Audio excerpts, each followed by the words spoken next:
देश की राजधानी दिल्ली में लगातार क्राइम का ग्राफ बढ़ता जा रहा है। वहीं आपको बता दें कि मदनपुर खादर के जेजे कॉलोनी से एक ताजा मामला सामने आया है, जहां पर एक तुषार नाम के युवक जो डॉक्टर की प्रैक्टिस कर रहा था, उसके बगल की एक दुकान थी केमिस्ट की, जहां पर उस युवक के साथ किसी काफी लंबे समय पहले कुछ झगड़ा हो गया था। इसके बाद अब बीते शनिवार की बात कर ली जाए तो तुषार की हत्या कर दी जाती है, ऐसा परिवार का कहना है। परिवार हमारे साथ मौजूद है, उनसे हम जानने की कोशिश करेंगे उनकी माता जी से। क्या हुआ था उस दिन, कैसे आपको जानकारी मिली और कौन लोग थे जिन्होंने पूरी घटना को अंजाम दिया? मेरा लड़का से बात हुई थी 10:30 बजे। तो उन्होंने बोला कि मम्मी डॉक्टर साहब को छोड़ के मैं अभी आ रहा हूँ खाना खाने, दुकान बंद करके। जब जब 11 बजे घर पहुंचते थे हमेशा की तरह, नहीं आए। 11:30 बज गए थे।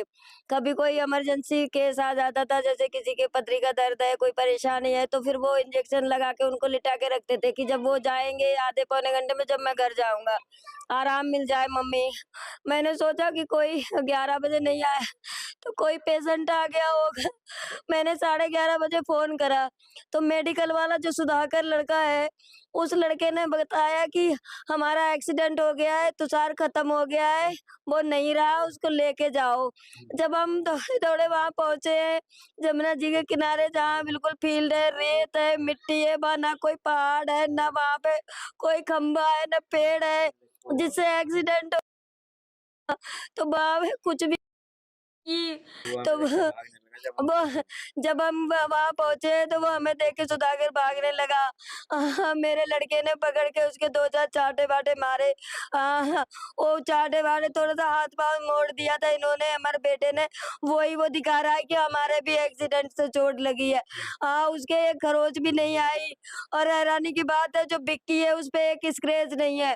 कुछ भी नहीं हुआ, इंडिकेटर तक नहीं टूटे हैं उसके। हाँ, सुधाकर जो है, कह रहा कि एक्सीडेंट हुआ है। मेरे बेटे ने कहा तुझे तो कुछ नहीं हुआ। अगर एक्सीडेंट था तो तूने 100 नंबर कॉल क्यों नहीं करी? तूने जो है पुलिस को क्यों नहीं बुलाया? तूने एम्बुलेंस क्यों नहीं बुलाई? तू हमारे भाई को हॉस्पिटल क्यों नहीं लेके गया? अच्छा नागरिक होता तो तुरंत एम्बुलेंस बुलाता, पुलिस को फ़ोन करता।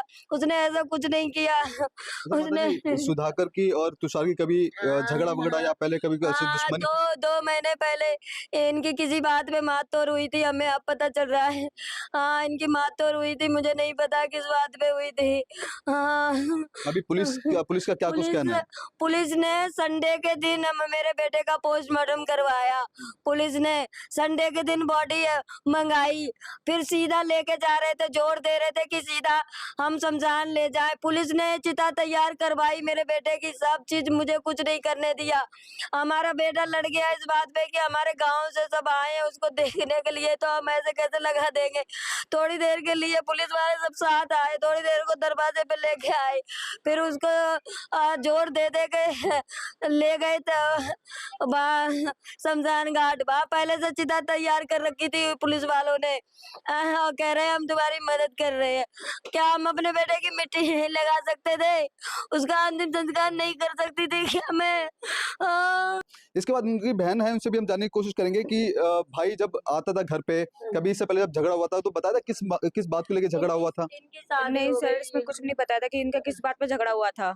हमें तो उस दिन हमें खुद हैरानी हुई, ना इसमें कोई लड़ाई, ना झगड़ा, कोई किसी से कोई दुश्मनी भी नहीं, फिर अचानक ये सब कुछ हो कैसे गया?